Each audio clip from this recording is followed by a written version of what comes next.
Dr. Rita Herawati ini, beliau adalah dokter spesialis patologi klinik, MKes, dan juga MKM. Beliau saat ini bekerja di Rumah Sakit Al-Islam Bandung. Kemudian juga jabatan beliau adalah Wakil Direktur Medis dan Keperawatan Rumah Sakit Al-Islam Bandung. Sedangkan organisasi untuk Persatuan Dokter Spesialis Patologi Klinik, beliau menjadi Kepala Bidang Pengembangan Profesi Pengurus Pusat tahun 2019 sampai 2021. Kemudian juga beliau juga Ketua Cabang Bandung untuk Persatuan Dokter Spesialis Patologi Klinik 2013-2016 sampai 2019 ya di sini. Kemudian ini banyak juga sih, sempat menjadi sekretaris 2 pengurus pusat 2016-2019. Yang terakhir adalah Surveyor Medis Kars. Seperti itu Dokter Rita ya. Oke, ya saya persilakan Dokter Rita untuk bisa memberikan materinya. Bismillahirrahmanirrahim. Hatur nuhun Teh Putih kesempatannya. Terima kasih, satu kebahagiaan bisa ketemu lagi di acara PDA 2. Jadi betul tadi kita ketemunya di awang-awang. Alhamdulillah bisa bertemu di sini. Ini juga terima kasih dan terima kasih atas kehadirannya. Saya izin untuk share screen. Pada kesempatan ini saya diberikan tugas ini oleh teman-teman membahas tentang kelainan autoimun. Apakah pemeriksaan labnya tuh apa saja ya, nanti mungkin itu yang akan dibahas, walaupun tadi sudah sangat jelas yang disampaikan oleh Dr. Rahmat Gunadi. Alhamdulillah bisa ada dalam satu forum yang tentu saja ini mudah-mudahan buat saya juga banyak belajar kepada beliau. Jadi tadi sudah disampaikan sebetulnya bahwa sistem imun adalah sistem pertahanan dalam tubuh untuk melindungi dari infeksi ataupun hal-hal yang ada di luar yang masuk ke dalam tubuh manusia. Nah, dalam tubuh sendiri itu akan berusaha untuk melawan atau untuk memusnahkan zat-zat ataupun benda-benda asing yang dari luar tersebut. Itu adalah secara normal. Jadi subhanallah bahwa Allah itu sudah memberikan kepada kita juga satu bentuk pertahanan tubuh yang bisa melawan benda-benda asing yang datang dari luar.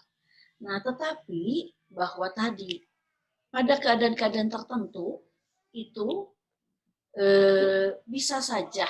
Nah, ini kondisi keadaan autoimun namanya adalah sistem imun itu sendiri adalah menyerang dari normal pada tubuhnya. Jadi bukan menyerang benda asing dari luar, tapi justru menyerang yang ada di dalam tubuhnya sendiri. Nah, ini juga tentu banyak faktor sampai bisa menyebabkan hal demikian. Tadi juga barangkali sudah dijelaskan oleh Dr. Gunadi. Kemudian tentu saja katanya ini contoh dari autoimunitas ini sudah ditemukan di tahun 1900, jadi memang sudah satu abad ya. Jadi ilmu tentang imunitas ini sebetulnya ilmu yang sangat lama dan sudah terus-menerus dipelajari. Jadi katanya waktu itu prinsip percobaan yang disuntik dengan spermatozoanya sendiri itu antibodinya melawan, padahal itu adalah berasal dari tubuhnya sendiri gitu. Jadi ini kondisi inilah yang barangkali tadi terjadi pada pasien-pasien yang mengalami autoimun. Kemudian ini barangkali sebagai penanda saja yang kita secara awam lah barangkali ya sebetulnya yang seperti apa. Jadi memang biasanya tadi keluarga, begitu ada keluarga yang positif penyakit yang sama nih sama kita, kok mirip-mirip gitu penyakitnya. Bahkan kalau misalnya saudara itu sudah dikenal juga sebagai penyakit autoimun, terus adiknya atau misalnya sepupu atau siapa gitu. Jadi ini memang ada terkait gitu. Ini harus curiga bahwa ada gangguan ke arah autoimunitas tadi. Kemudian gejala klinisnya yang khas, tadi banyak sekali yang khas yang tadi disampaikan oleh Dr. Gunadi. Yang tidak umum, saya kira sangat tidak umum ya. Tadi bentuk ras, bentuk kupu-kupu itu pasti tidak umum. Kemudian ada juga beberapa pemeriksaan laboratorium yang bisa menandai ini, yang mana itu bisa saja diperolehnya pada saat kita screening, pada saat kita medical check up, seperti itu ya. Kemudian juga ada satu hal bahwa perbaikan gejala dengan menggunakan obat-obat penekan kekebalan. Jadi begitu ada obat yang diberikan imunosupresif, obat imunosupresif, oh ini membaik. Nah, jadi ini juga barangkali sebagai awareness buat kita. Kemudian ini, nah kenapa tadi sampai terjadi secara singkat saja barangkali disampaikan. Kenapa sampai terjadi yang harusnya antibodi atau imunitas tubuh kita itu harusnya melawan antigen dari luar atau zat-zat dari luar, kenapa ini sampai menyerang tubuhnya sendiri. Jadi ini beberapa teori yang disampaikan, banyak teori sebetulnya, tapi saya mungkin hanya yang ini, bahwa adanya perubahan antigenik. Jadi sel atau jaringan dapat mengalami perubahan antigenik untuk membentuk neoantigen yang menginduksi respon imun. Jadi seakan-akan ada antigen baru sehingga ada respon imun dari tubuh untuk menyerang antigen baru tersebut. Kemudian ini neoantigen yang baru ini muncul oleh adanya, bisa karena adanya radiasi, ada fotosensitivitas, ada alergi dingin, yang bisa saja ini merubah tadi ya antigen itu menjadi dalam tubuh sendiri menjadi sesuatu yang bersifat seperti antigen. Kemudian ini mikroorganisme infeksius, terutama virus dan patogen intraseluler lainnya dapat menyebabkan perubahan antigen sel. Sehingga berubah seperti ini, maka oleh tubuh juga pasti akan dimusnahkan atau dilawan. Kemudian beberapa enzim bakteri atau toksin-toksin bakteri juga dapat menyebabkan perubahan antigen sel. Misalnya noramidase dibentuk oleh myxovirusis, atau juga banyak bakteri bekerja pada eritrosit yang melepaskan antigen T. Nah, inilah barangkali yang dikenali sebagai sesuatu yang baru atau berubah, sehingga dianggap sebagai itu adalah benda asing, itu diantaranya. Kemudian teori yang kedua, katanya antigen asing yang bereaksi silang. Jadi bisa saja ada kesamaan antara beberapa antigen asing dan antigen yang ada di tubuh. Ini menjadi dasar teori antigen reaksi silang tentang autoimun. Kemudian antigen spesifik organ terdapat pada banyak spesies.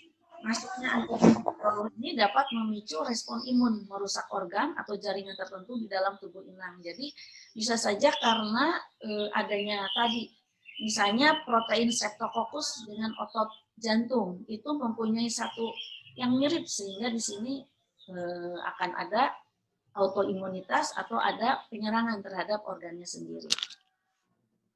Ini tadi sudah disampaikan sama Prof. Dr. Rahmat tentang klasifikasi autoimun disease, jadi memang banyak sekali.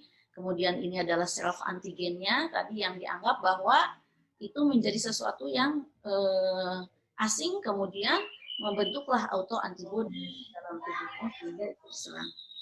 Kemudian ini masih ya, jadi banyak sekali. Mungkin tadi diantaranya adalah dibahas tentang rheumatoid arthritis ya, itu ada di jaringan konektif tisu tadi, di sendi, di jaringan sinovialnya sendiri gitu ya, itu diantaranya demikian. Kemudian tadi ada sistem lupus eritematosus, ini juga yang banyak sekali, yang mana dia self antigennya adalah DNA-nya. Kemudian ada nuklear protein, ada sel darah merah, ada trombosit di membrannya, sehingga disinilah ada satu penyerangan oleh tubuhnya sendiri dengan bentuk autoantibody tadi. Nah, barangkali ini yang akan dibahas pada kesempatan ini, beberapa pemeriksaan laboratorium, metode diagnostik yang berkaitan dengan penyakit autoimun. Yang akan dibahas adalah beberapa pemeriksaan, ada 3 yang akan dibahas, yaitu pertama pemeriksaan yang memang itu ikutan dalam pemeriksaan laboratorium rutin, kemudian ditemukan ada beberapa kelainan-kelainan. Oh, ini adalah mengarah ke arah autoimun. Kemudian yang pemeriksaan yang kedua adalah justru pemeriksaan untuk yang khas untuk penyakit-penyakit autoimunnya. Kemudian yang ketiga adalah pemeriksaan yang terkait dengan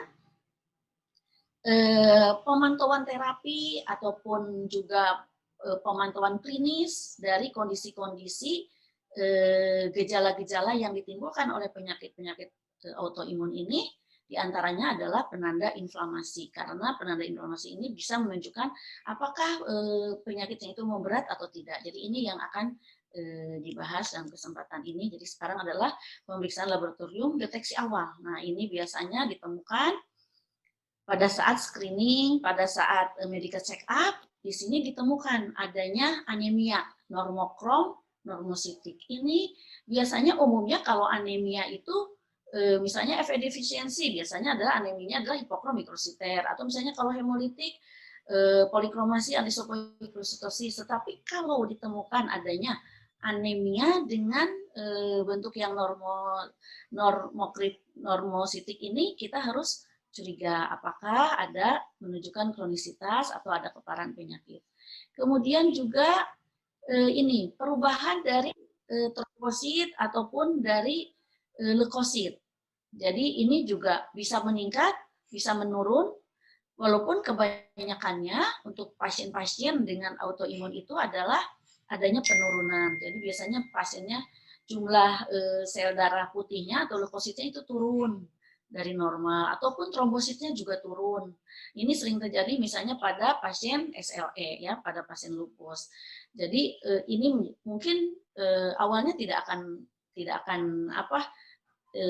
tanpa screening awal ini tidak akan ditemukan. Kemudian pengujian juga menemukan penyimpangan dalam kadar serum enzim organ tertentu atau kelainan dalam proses metabolisme yang tercermin dalam panel metabolis yang komprehensif. Misalnya pada hepatitis autoimun, itu tentu akan ditemukan tentang gangguan-gangguan enzim-enzim yang ada di hati. Misalnya peningkatan transaminase, misalnya yang seperti SGOT, SGPT gitu ya. Kemudian bilirubin, protein serum, ini juga akan ada peningkatan. Jadi bisa saja tadi pada saat kita melakukan satu screening ini menemukan hal-hal yang tidak normal. Kemudian juga ini ke arah pembekuan. Biasanya kalau kita misalnya ada luka, maka tubuh akan berusaha untuk menghentikan perdarahannya, yaitu dengan melakukan pertahanan tubuh berupa mengumpulkan di sana ada kita sebutnya itu ada 3 faktor, ada faktor vaskuler, ada faktor trombosit, ada faktor pembekuan, sehingga mereka bekerja, kemudian perdarahannya berhenti. Nah, kalau ini justru pada kondisi autoimun, ininya memanjang. Jadi ada aktivasi dari aktivitas pemeriksaannya, kita sebutnya adalah pemeriksaan APTT, pemeriksaan PT, ini memanjang hasilnya. Ini bisa terlihat pada sindrom antifosfolipid misalnya. Kemudian hiperkalsemia juga terlihat pada pasien dengan sarkoidosis. Kemudian juga ini, pada pasien-pasien dengan miopati inflamasi autoimun, ini juga ditemukan ada gangguan peningkatan enzim otot. Jadi bisa ALT, bisa AST-nya, SGOT, SGPT-nya ini meningkat. Gitu. Kemudian kadar protein, ini juga sangat berpengaruh. Harusnya kalau kita normal-normal saja, kadar protein kita harusnya normal, tetapi ini ditemukan ada abnormal. Kemudian juga dari urin. Urin ini adalah satu pemeriksaan rutin, gampang, mudah, relatif murah. Ini juga bisa menjadi satu penanda awal bila itu ada satu kelainan. Harusnya kalau pada orang normal tentu urinalisis atau penilaian terhadap pemeriksaan urin itu normal harusnya. Jadi pemeriksaan urin ini bisa menggambarkan tentang fungsi ginjal, fungsi hati,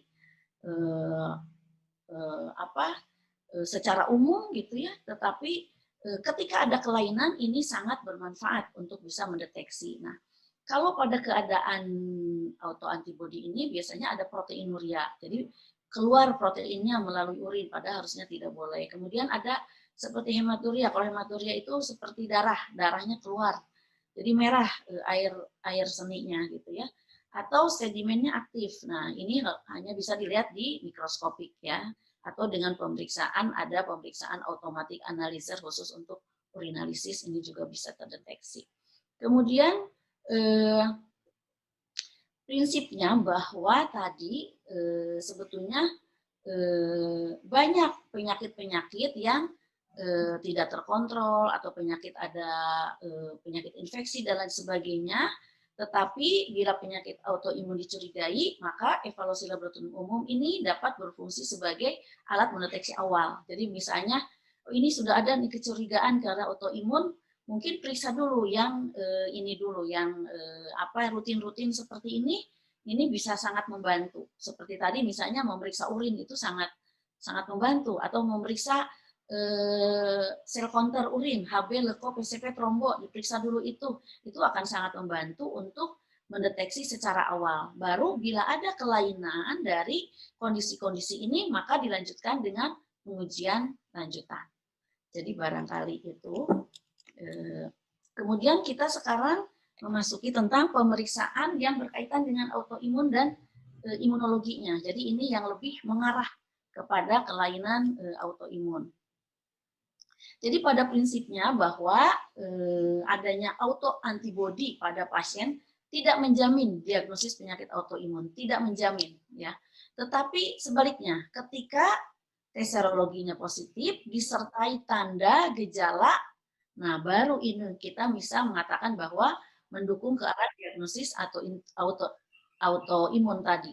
Jadi kalau hanya angka laboratorium itu sebetulnya tidak bisa dijadikan satu patokan, tetapi patokannya adalah tetap harus ada gejala klinis yang mendukung dan dibantu dengan pemeriksaan laboratorium.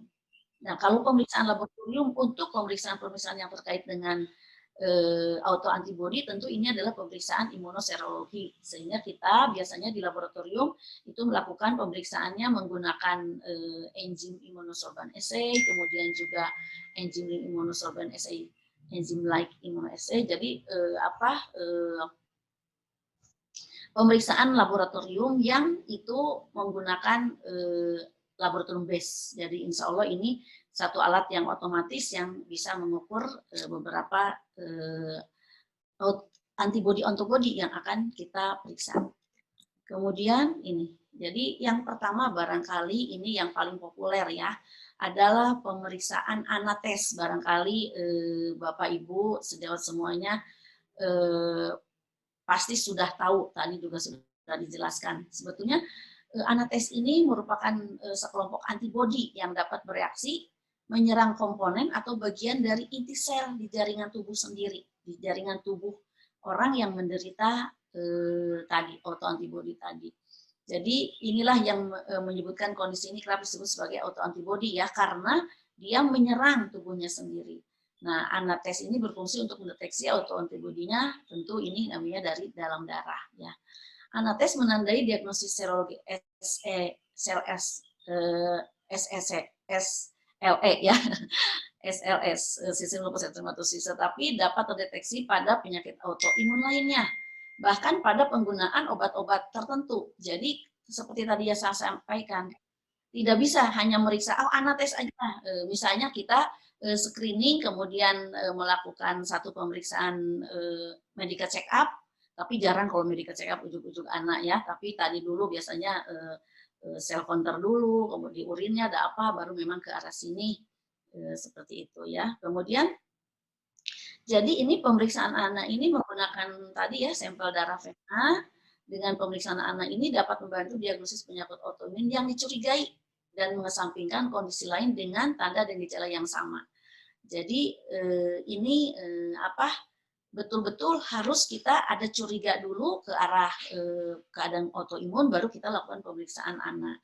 Apabila hasil pemeriksaan anak imunofluoresennya positif, maka perlu menjalani pemeriksaan lanjutan untuk memperoleh gambaran lebih jelas seputar dugaan penyakit autoimun yang dimaksud. Nah, biasanya akan diperiksa ini melalui imunofluorescence, ini menggunakan mikroskop khusus fluoresen, mikroskopnya juga khusus, tidak semua laboratorium punya untuk pemeriksaan ini. Kemudian akan dilihat patternnya itu seperti apa. Jadi ada yang homogen, ada yang spikel, dan itu akan berhubungan dengan kemana arah dari gangguan autoimunnya atau ke arah betul-betul ke arah SLE. Kemudian ini barangkali sebagai gambarannya saja bahwa untuk anak ini sensitivitasnya sangat tinggi ya untuk SLE, sensitivitasnya. Makanya biasanya kalau kita curiga ke arah SLE yang diperiksa pertamanya anak karena sensitivitasnya sangat tinggi. Jadi biasanya kedetek. Kalau dari awal juga udah kedetek gitu. Tetapi kalau untuk memastikan yang spesifik, jadi kalau anak ini memang sensitif, tetapi dia juga bisa penyakit yang lain selain SLE pada anak ini bisa untuk mendeteksi penyakit yang lainnya, bisa menunjukkan gambaran juga gitu untuk anaknya. Tetapi kalau untuk memastikan adalah menggunakan dsDNA karena dsDNA ini sangat spesifik, sangat khas untuk SLE. Gitu ya. Kemudian ini pemeriksaan rheumatoid factor. Ini juga pemeriksaan yang sangat populer. Saya kira bahwa ini RF ini adalah imunoglobulin yang bereaksi dengan molekul imunoglobulin G. Sebagaimana ditunjukkan namanya ya, ini rheumatoid factor ini untuk mendiagnosis rheumatoid arthritis. Jadi memang ini sangat khas untuk membantu membedakan rheumatoid arthritis dari arthritis yang lain atau kondisi lain dengan gejala yang sama. Sensitivitasnya 70% dengan spesifisitas 70% juga, mendekati 70% juga. Walaupun nanti kita akan lihat ada pemeriksaan lain yang lebih spesifik untuk ini. Ternyata bahwa RF ini, rheumatoid factor ini juga bisa ditemukan pada pasien-pasien yang sehat. 15%-nya itu pasien sehat bisa juga positif. Jadi tadi tidak bisa hanya ini sebagai dasar biasanya, tapi titernya rendah ya, walaupun positif titernya tidak tinggi. Pasien dengan faktor rheumatoid positif lebih mungkin mengalami artritis erosif progresif dengan hilangnya mobilitas sendi dan juga memiliki manifestasi ekstra artikular termasuk ada nodul-nodul tadi ya, barangkali yang disampaikan oleh Dr. Gunadi. Kan ini adalah anti-CCP antibody ini lebih khas, ini lebih spesifik tadi untuk rheumatoid factor ya. Jadi sebaiknya adalah memang digabungkan antara pemeriksaan rheumatoid factor dengan anti-CCP antibody untuk menegakkan diagnosa rheumatoid arthritis tadi ya. Kemudian ini anti-dsDNA, ini adalah yang paling khas untuk SLE karena dia itu spesifitasnya adalah 100%. Walaupun tadi sensitivitasnya sama ya dengan pemeriksaan anak ya, tetapi dia spesifitasnya adalah 100%. Dan juga ini bisa untuk memantau apakah ini akan menjadi lebih berat atau tidak lupusnya. Ini bisa dilihat biasanya makin tinggi titernya itu biasanya akan makin berat kondisi SLE-nya, dan sebaiknya ini dipantau, ada interval pemantauan 1-3 bulan atau 6-12 bulan tergantung berat ringannya kondisi klinisnya. Kemudian ini ada juga pemeriksaan LAC, pemeriksaan ACA ya kalau selama ini ya, atau lebih dikenal dengan antifosfolipid sindrom yang banyak ditemukan. Nah, kalau ini mungkin yang populer adalah ibu-ibu kalau misalnya keguguran lagi. Nah, ini biasanya kita periksanya adalah ini, periksa lupus antikoagulan ini untuk menentukan apakah jangan-jangan bayinya begitu dia hamil itu diserang oleh tubuhnya sendiri. Kemudian, nah ini anaprofil. Kalau anaprofil adalah tadi mungkin udah disampaikan secara sekilas bahwa ini akan membantu memberikan satu pemeriksaan kualitatif antibodi IgG mana yang lebih khas untuk masing-masing beberapa penyakit autoimun. Ini ada 14 panel ya, ada 14 antigen. Ini banyak Dari sini nanti akan kelihatan mana yang paling khas. Tapi yang paling khas ini kalau untuk lupus ini di sini ya, dsDNA, nukleosam ya, sama ini PCNAB ini ya. Jadi biasanya adalah ketika anak positif dilanjutkan dengan anak profil juga, gitu ya, selain tadi DSDN, karena di dalamnya sudah ada dsDNA-nya, biasanya sekaligus udah anak tes dilanjutkan dengan anak profil, biasanya seperti ini. Kemudian juga ini memeriksa imunoglobulin. Jadi imunoglobulin ini adalah tadi pertahanan tubuh. Jadi kita ingin tahu apakah tubuh kita itu memberikan reaksi tidak terhadap antigen dari luar. Nah, kalau misalnya imunoglobulinnya rendah, jangan-jangan kita juga kurang pas gitu ya, bisa menyerang atau melawan yang dari luar. Nah, ini seperti misalnya mungkin saya sedikit saja, ini ada yang disebut dengan antibodi SARS-CoV-2 kuantitatif SRBD. Ini antibodi ini sangat khas untuk memeriksa, mendeteksi pada pasien penyintas COVID-19 atau pasca vaksinasi COVID-19 atau pasca terapi plasma konvalesen, ingin tahu oh di tubuhnya sudah ada nggak imunnya, sudah kuat nggak imunnya dan sebagainya.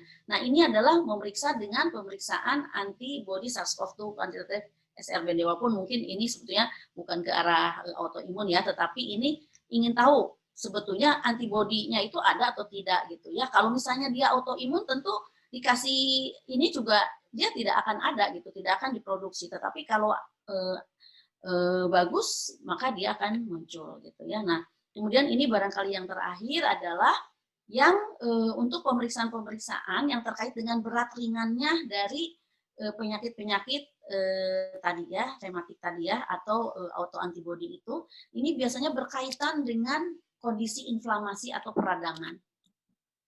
Yang pertama adalah pemeriksaan ini LED, pasti sering lah kalau udah yang punya ini pasti diperiksa LED-nya. LED-nya naik berarti kondisinya meningkat ya, atau aktif gitu biasanya. Kemudian protein ini PRC juga sangat khas untuk proses inflamasi atau proses peradangan. Makin tinggi, makin juga dia mengalami satu proses peradangan. Kemudian ferritin juga sama ya, ini dipakai. Kemudian fibrinogen juga menunjukkan bahwa di sana ada satu proses-proses cedera jaringan. Apakah di sana ada jaringan-jaringan atau sel-sel yang dimatikan oleh tubuhnya sendiri atau tidak, ini juga bisa dilihat dari pemeriksaan-pemeriksaan ini. Kemudian ini sitokin. Nah, ini sitokin saat ini kita sering sudah mulai banyak pemeriksaan interleukin ya, apalagi terkait dengan COVID nih. Banyak memeriksa interleukinnya bagaimana, sitokinnya bagaimana. Ini juga bisa dipakai untuk autoimun yang mana ingin tahu apakah di sana ada peningkatan proses peradangan atau tidak yang ditandai dengan ini sitokin ini gitu ya, tanda-tanda sitokin. Kemudian ini juga HLA. Nah, ini adalah salah satu juga yang khas, ini beberapa ini sangat khas untuk pemeriksaan-pemeriksaan autoimun ya. Barangkali demikian bahwa pemeriksaan laboratorium autoimun menggunakan immunoassay sebagai teknik dasar untuk penentuan antibodi. Metodenya tadi bisa untuk mendeteksi dari awal ataupun pada saat menegakkan diagnosis untuk gangguan autoimunnya, dan yang terakhir adalah bagaimana memantau gejala dan efek pengobatan selama proses terapi untuk pasien-pasien yang ditandai dengan adanya inflamasi atau peradangan. Demikian yang bisa disampaikan. Mohon maaf atas segala kekurangan. Assalamualaikum warahmatullahi wabarakatuh.